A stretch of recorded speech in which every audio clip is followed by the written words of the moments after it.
Hello everyone, economy के YouTube channel पर आप सभी का फिर से स्वागत है। और आज की वीडियो बहुत इंटरेस्टिंग होने वाली है उन एस्पिरेंट के लिए जो नेट सेट पीजीटी इकोनॉमिक्स की तैयारी कर रहे हैं और जिसको ये जानने में भी इंटरेस्ट है कि हमारी जो नेशनल इनकम है या जीडीपी है वो कैसे कैलकुलेट होती है। तो आज की वीडियो में डिटेल में हम ये चीज़ें समझने वाले हैं। तो अगर आप नेट सेट पीजीटी इकोनॉमिक्स के एस्पिरेंट है तो ये क्वेश्चन है आपके लिए। Which of the following equation represent national income identity. Option A है y is equal to C plus I plus X. Y यहाँ पर इनकम है, सी यहाँ पे कंजम्पशन है, एक्स यहाँ पे इम्पोर्ट है। ऑप्शन बी है consumption plus investment plus government expenditure plus saving. Option C है y is equal to C plus I plus G plus X minus M. Option D है y is equal to C plus I plus G plus M. तो इसका सही जवाब आपको video ख़त्म होने तक आ जाएगा अगर आप वीडियो ध्यान से देखेंगे। अब हम जब वीडियो ख़त्म होगी, आपका लेक्चर ख़त्म होगा, तब इस क्वेश्चन को अटेम्प्ट करेंगे। आप बहुत इजीली इसको कर पाएंगे। आपके कुछ और क्वेश्चन है, 2 क्वेश्चन है जिसका आंसर आपको इसी लेक्चर में मिलेगा। आपका पहला प्रश्न है buying a newly constructed house for self occupation. Option B है buying of new share. Option C buying a new car by publishing house for delivering books, buying a new car by household. तो आपको इसमें क्या बताना है कि national income में इनमें से क्या क्या कैलकुलेशन में इंक्लूड होता है। आपके ऑप्शन कोड्स में दिए गए हैं। और आपका अगला प्रश्न है GDP expressed in term of current price is called. Current price पे जब हम जीडीपी को मेजर करते हैं, एक्सप्रेस करते हैं, तो उसको क्या बोलते हैं? GDP, net domestic product, nominal GDP और ग्रॉस नेशनल प्रोडक्ट। अगर आपको वीडियो लेक्चर शुरू करने से पहले इनके आंसर आते हैं तो आपकी तैयारी काफ़ी अच्छे लेवल पे है, तो आप पहले भी इसका आंसर कमेंट सेक्शन में दे सकते हैं। अदरवाइज इन क्वेश्चन को हम वीडियो के लास्ट में अटैम्प्ट करेंगे। ओके, तो चलिए स्टार्ट करते हैं। तो आपका पहला कॉन्सेप्ट है घरेलू क्षेत्र या एक देश की घरेलू सीमा क्या होती है। देखिए, ये भारत का मैप है। तो एक में आपको पॉलिटिकल बाउंड्री या राजनीतिक सीमा दी गई है और दूसरे में दी गई है डोमेस्टिक टेरिटरी। तो डोमेस्टिक टेरिटरी में क्या होता है? एक देश की राजनीतिक या जियोग्राफिकल बाउंड्री किसकी? हवाई और जल क्षेत्र के सहित। इट मीन्स इंडिया से रिलेटेड जितना भी एयर स्पेस है और जितना भी वाटर एरिया इंडिया के अंडर आता है, उसमें जितनी भी इकोनॉमिक एक्टिविटी होती है वो डोमेस्टिक टेरिटरी में आती है। ओके, एंड दूसरा क्या आता है? विदेशों में स्थित दूतावास, एम्बेसीज, वाणिज्यिक दूतावास और सैन्य अड्डे। और तीसरा क्या आता है? जो इंडिया के द्वारा संचालित जहाज़ होंगे, विमान होंगे अंतर्राष्ट्रीय मार्गों पर, वो भी आते हैं। अगर इंडिया में अंतर्राष्ट्रीय वाटर टेरिटरी में अगर मछली पकड़ने वाले जहाज़ इंडिया के हैं, वो भी इंडिया की डोमेस्टिक टेरिटरी में आते हैं। अब क्या नहीं आता, आपने देख लिया क्या क्या आता है। पॉलिटिकल और जियोग्राफिकल बाउंड्री, एयर स्पेस और वाटर स्पेस के सहित इंडिया की एम्बेसीज, अगर वो दूसरे देशों में भी है तो वो इंडिया की डोमेस्टिक टेरिटरी में आएगी। और मान लीजिए जो एयरलाइंस इंडिया के द्वारा चलाई जाती है या कोई समुद्री जहाज़ और मछली पकड़ने वाले जहाज़ या तेल या गैस रिग वगैरह, इससे रिलेटेड ये सारे आएंगे किसमें? घरेलू क्षेत्र में। अब आपके लिए क्वेश्चन होता है, मान लीजिए इंडिया में जापान की एक एम्बेसी है, क्या वो इंडिया की डोमेस्टिक टेरिटरी में आएगी? तो इसका जवाब है वो जापान की एम्बेसी इंडिया की डोमेस्टिक टेरिटरी में नहीं आएगी। क्योंकि अगर जैसे इंडिया की एम्बेसी जापान में है, वो इंडिया की डोमेस्टिक टेरिटरी में आएगी, तो इसका मतलब हुआ कि अगर इंडिया के अंदर जापान की एम्बेसी है तो वो जापान की एम्बेसी में आएगी। ये वीडियो आपके लिए हिंदी और इंग्लिश दोनों मीडियम में बनाई गई है, तो इंग्लिश मीडियम वाले भी इसको देख सकते हैं। एक होता है पॉलिटिकल बाउंड्री, एक होता है डोमेस्टिक टेरिटरी। डोमेस्टिक टेरिटरी में पॉलिटिकल बाउंड्री के साथ साथ क्या आता है? वाटर स्पेस और एयर स्पेस। अगर कोई इंडिया शिप ऑपरेट कर रहा है इंटरनेशनल बाउंड्री में, अगर कोई उन्होंने प्लांट लगाए हैं, वो भी इंडिया की डोमेस्टिक टेरिटरी में आएंगे। देखिए, जो एम्बेसी है वो फ्लैग को फॉलो करती है, नॉट लैंड। मतलब अमेरिका के लैंड में इंडिया की एम्बेसी है तो वो इंडिया की डोमेस्टिक टेरिटरी के अंडर है, ना कि यूएसए की। ठीक है, तो ये आपको डिफरेंस क्लियर हो गया होगा। क्योंकि अगर आप असिस्टेंट प्रोफेसर के एग्जाम की तैयारी कर रहे हैं हिमाचल में, तो आपका पेपर डिस्क्रिप्टिव होगा और आपसे पूछा जाएगा कि डोमेस्टिक टेरिटरी को परिभाषित कीजिए। 4 नंबर के लिए आपको ये क्वेश्चन लिखना पड़ेगा। आप डायग्राम भी बना सकते हैं। और क्या लिखेंगे? Domestic territory include political frontier of country including water and air territory, embassies, consulates and military bases of country located abroad, ships, aircraft operated by resident of country between different countries of world, fishing vessel, oil and natural gas rigs operated by resident in international water where country has exclusive right of exploitation। तो ये आपको domestic territory की definition लिखनी पड़ेगी। तो यहाँ देखिए, आपने यहाँ पे देखा रेजिडेंट ऑफ कंट्री। अब ये रेजिडेंट ऑफ कंट्री क्या होता है इकोनॉमिक्स में? अगर हम हिंदी में इसको बोलें तो इसको बोलते हैं सामान्य निवासी। एक देश का सामान्य निवासी क्या होता है? एक होता है एक देश का नागरिक, उसके लिए तो आपको अलग से प्रोसेस होता है। एक होता है सामान्य निवासी। तो देखिए, अगर वो व्यक्ति या संस्था उस देश में 1 वर्ष या उससे अधिक रहता है तो और उसका जो आर्थिक रुचि का केंद्र है उस देश में है तो वो देश का सामान्य निवासी कहलाएगा। मैं फिर से कह देती हूँ, एक व्यक्ति या संस्था उस देश का सामान्य निवासी है अगर वो 1 वर्ष से उस देश में रह रहा हो और उसका काम चाहे उसका कमाना खर्च करना उसी देश में हो तो वो उस देश का सामान्य निवासी होगा। अगर वो 1 साल से कम रह रहा है और वो उसकी जो इकोनॉमिक इंटरेस्ट है वो उस देश से संबंधित नहीं है तो वो NRI कहलाएगा। अब आपका टेस्ट होता है, देखो भारत में जापानी दूतावास में करने वाला भारतीय नागरिक भारत का सामान्य निवासी होगा। मतलब भारत में जापान की एम्बेसी है, उसमें किसी भारतीय की जॉब लगी है तो वो क्योंकि उसका इकोनॉमिक इंटरेस्ट हमारे देश में है और वो 1 साल से ज़्यादा काम कर रहा है तो हमारे देश का सामान्य निवासी होगा। अब देखिए, अगर भारत में जापानी दूतावास में काम करने वाला जापानी नागरिक है तो वो भारत का निवासी नहीं होगा। अब आप बोलेंगे कि 1 साल से ज़्यादा वो रह रहा है और उसका इकोनॉमिक इंटरेस्ट भी इधर ही है, तो ऐसा नहीं है क्योंकि जो उसको सैलरी है वो जापान की एम्बेसी दे रही होगी, ठीक है, मतलब वो पैसे वापस भेजेगा, तो इसीलिए वो उस देश का सामान्य निवासी नहीं कहलाएगा। अब ये आपका इंग्लिश में है। नॉर्मल रेजिडेंट क्या होता है? An individual and institution residing in a country for 1 or more years whose center of economic interest such as earning, spending and accumulating wealth lie within that territory is called normal resident, ठीक है। अगर देखिए यहाँ भी बताया गया है कि जो an Indian citizen working in Japanese embassy of India is treated as normal resident. अगर जापानीज उस एम्बेसी में काम कर रहा है वो क्या होगा? नॉन रेजिडेंट, ठीक है। अब देखिए, जो आउटपुट होता है वो 2 तरह का होता है, एक होता है फाइनल गुड का आउटपुट, एक होता है इंटरमीडिएट गुड। फाइनल गुड क्या होता है? रेडी फॉर कंजम्पशन, मतलब इसका यूज़ हम फर्दर प्रोडक्शन के लिए नहीं कर सकते। और इंटरमीडिएट होता है कि एज अ रॉ मटेरियल, आपने घर बनाने के लिए सीमेंट का यूज़ किया तो वो रॉ मटेरियल हुआ, ठीक है। आपने किसी फसल को उगाने के लिए बीज का यूज़ किया तो वो क्या हुआ? Intermediate good. अब फाइनल गुड भी 2 तरह की होती है, consumption good and capital good. ये कौन परचेज करता है? कंज्यूमर। कैपिटल गुड कौन परचेज करता है? Producer to manufacture other goods, okay. अब इकोनॉमी के 2 वेरिएबल होते हैं, एक होता है स्टॉक वेरिएबल, एक होता है फ्लो वेरिएबल। स्टॉक वेरिएबल क्या होता है? जिसको हम पर्टिकुलर पॉइंट ऑफ टाइम में मेजर करते हैं और ये स्टैटिक नेचर होता है, मतलब इसमें एक समय पे अगर कुछ मेजर कर लिया तो वो वही रहेगा, वो फिर चेंज नहीं होगा। For example capital, bank deposit. और अगर हम फ्लो की बात करें तो ये ओवर है इंटरवल ऑफ टाइम में हम इसको मेजर करते हैं। ये डायनामिक होता है क्योंकि इसमें टाइम एलिमेंट जुड़ा होता है, जैसे capital formation, interest on capital, ठीक है। तो ये क्या होता है जी? हमारा फ्लो, मतलब नेशनल इनकम से रिलेटेड जितने भी एग्रीगेट्स होते हैं वो फ्लो वेरिएबल होते हैं क्योंकि हम उसको 1 साल के लिए मेजर करते हैं, इंटरवल ऑफ टाइम के लिए मेजर करते हैं। अच्छा, अब हमने फ्लो के बारे में पढ़ लिया। एक होता है रियल फ्लो, एक होता है money flow.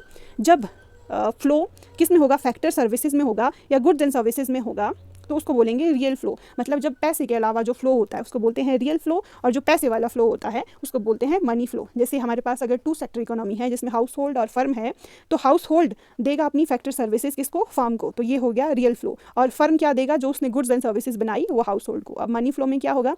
House hold sector जो वस्तुएं उसने खरीदी उसका कंजम्पशन एक्सपेंडिचर, पैसे या पेमेंट करेगा फर्म को, और जो फर्म क्या होगा? जो उसने सर्विसेज ली है हाउस होल्ड सेक्टर का उसका पेमेंट करेगा। तो आई होप रियल फ्लो और मनी फ्लो आपको समझ आ गया होगा।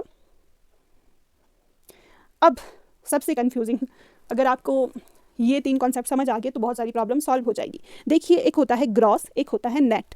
इन दोनों के बीच का जो डिफरेंशिएटिंग फैक्टर होता है वो होता है डेप्रिसिएशन। जब ग्रॉस में माइनस किया जाता है डेप्रिसिएशन को तो नेट बनता है, जब ग्रॉस से माइनस किया जाता है डेप्रिसिएशन को तो वो नेट बनता है, ओके। अब डेप्रिसिएशन क्या होता है? मान लो आपने कोई मशीन लगाई, अब मशीन में कुछ समय बाद आपको ऑयलिंग करनी पड़ेगी, उसकी सर्विसिंग करानी पड़ेगी, उसका कोई पुर्जा चेंज कराना पड़ेगा, तो वो क्या होता है? उसका खर्चा क्या होता है? डेप्रिसिएशन। अब एक कॉन्सेप्ट होता है डोमेस्टिक, एक होता है नेशनल। जब हम डोमेस्टिक से नेशनल की तरफ जाते हैं तो हमें क्या करना पड़ता है? Net factor income from abroad को जमा करना पड़ता है। इसमें क्या होता है कि कुछ लोग इंडिया में काम कर रहे होते हैं, कुछ इंडिया के बाहर काम कर रहे होते हैं। मान लीजिए इंडिया के बाहर काम करने वाले लोग कमा रहे हैं जी 110 रुपये और इंडिया में कमा रहे हैं लोग 100 रुपये, तो नेट कितना हो गया? 10 रुपये। जब डोमेस्टिक में ये 10 रुपये जुड़ेगा, ये net national income from abroad जुड़ेगा तो वो क्या बन जाएगा? नेशनल, ठीक है। मतलब डोमेस्टिक में जब विदेशों से आने वाली नेट इनकम को जोड़ा जाएगा तो हमारा नेशनल इनकम बन जाएगा। अब एक होता है मार्केट प्राइस, एक होता है फैक्टर कॉस्ट। आजकल इस फैक्टर कॉस्ट को बोलते हैं बेसिक प्राइस, ठीक है। इसमें डिफरेंस करने वाला फैक्टर क्या होता है? नेट इनडायरेक्ट टैक्स, शुद्ध अप्रत्यक्ष कर। ये कैसे बनता है? Indirect tax minus subsidy, okay. तो एक बार हम फिर से रिवाइज करते हैं। ग्रॉस और नेट में जो फ़र्क करने वाला फैक्टर होता है वो होता है डेप्रिसिएशन। ग्रॉस में जब डेप्रिसिएशन प्लस किया जाता है, ग्रॉस से जब डेप्रिसिएशन माइनस किया जाता है तो नेट बनता है, और डोमेस्टिक में जब प्लस किया जाता है नेट फैक्टर इनकम तो क्या बनता है, नेशनल। और मार्केट प्राइस में जब माइनस किया जाता है नेट ऑफ इनडायरेक्ट टैक्स तो क्या बनता है, फैक्टर कॉस्ट। देखिए डेप्रिसिएशन माइनस होगा, net of indirect tax minus होगा, लेकिन विदेशों से प्राप्त शुद्ध आय प्लस होगी जब हम डोमेस्टिक से नेशनल में जाएंगे। तो ये कॉन्सेप्ट एक बार फिर से हम रिवाइज करते हैं इंग्लिश में। ग्रॉस और नेट के बीच डिफरेंस करने वाला फैक्टर होता है डेप्रिसिएशन। ग्रॉस से माइनस करेंगे हम डेप्रिसिएशन तो नेट आ जाएगा। डोमेस्टिक और नेशनल में डिफरेंस करने वाला फैक्टर होता है NFIA, net factor income from abroad. Domestic में प्लस करेंगे तो नेशनल बन जाएगा। मार्केट से फैक्टर में जाने के लिए हम माइनस करेंगे किसको, नेट ऑफ इनडायरेक्ट टैक्स। ठीक है, आई होप ये कॉन्सेप्ट आपको क्लियर हो गया होगा। अब हमने जो पिछली स्लाइड में पढ़ा उसको हम यहाँ पे इम्प्लीमेंट करेंगे। देखिए आपके पास शुरू में क्या है, स्टेप 1, ये देखिए GDP एट मार्केट प्राइस आपको मिल गया है।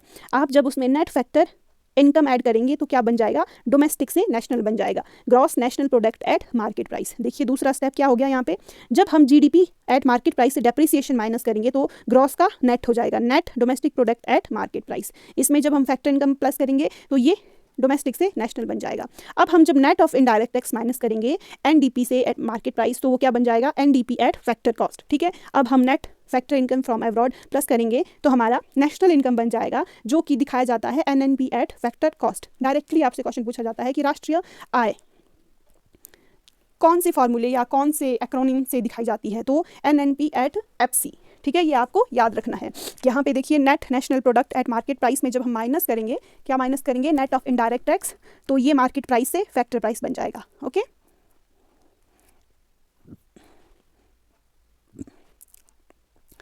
हमारी जो नेशनल इनकम है उसको 3 मेथड से कैलकुलेट किया जाता है।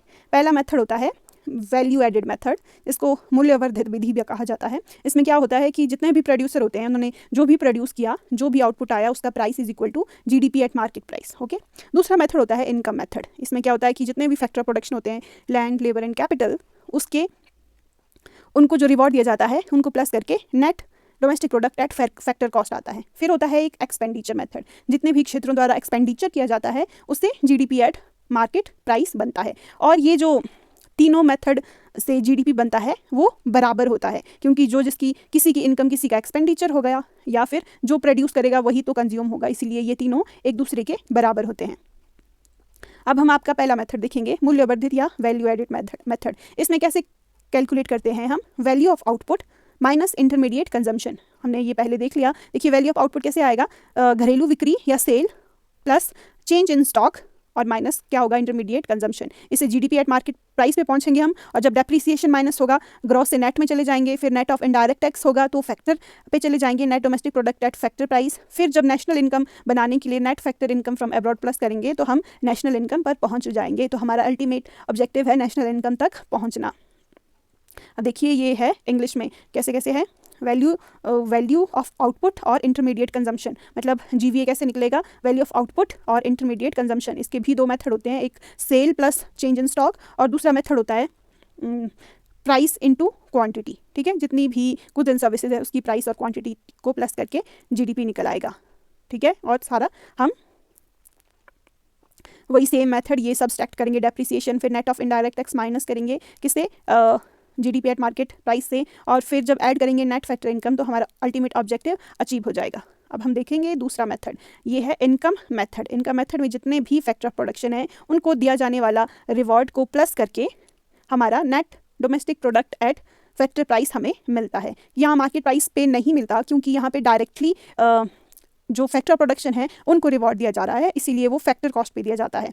तो अगर हम हिंदी में देखें क्या होता है इसका फॉर्मूला, कर्मचारियों का पारिश्रमिक, compensation of employ plus operating surplus plus mixed income, net domestic product at factor cost. जब इसमें हम net factor income from abroad plus करेंगे तो क्या होगा, हमारा नेशनल इनकम अचीव हो जाएगा। और इसमें आपको ध्यान देने वाली बात है कि इसमें ट्रांसफ़र पेमेंट्स जो होती है या लॉटरी और गैर कानूनी आय होती है इसमें शामिल नहीं की जाती।